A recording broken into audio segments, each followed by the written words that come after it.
Heto na po ang mga nag-file ng COC sa pagkasenador kahapon.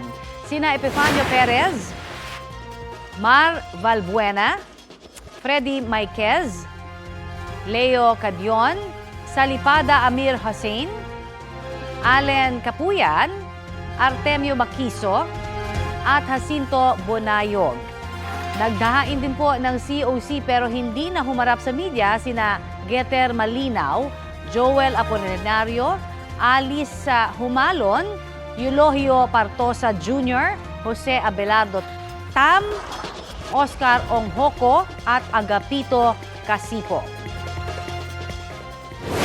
Naghain din ng COC sa pagkasenador kahapon sina Ferdinand Tuzara, David D'Angelo, Fernando Diaz, Orlando de Guzman, Edgardo Duque, Jeffrey Andrino, Neling Paliza, at Eduardo Bautista.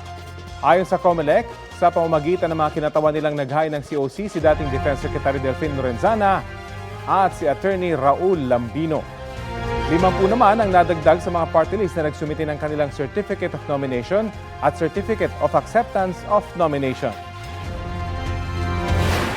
Kapuso, para sa mga maiinit na balita, mag-subscribe sa GMA Integrated News sa YouTube. Sa mga kapuso naman abroad, subaybayan nyo kami sa GMA Pinoy TV at sa www.gmanews.tv.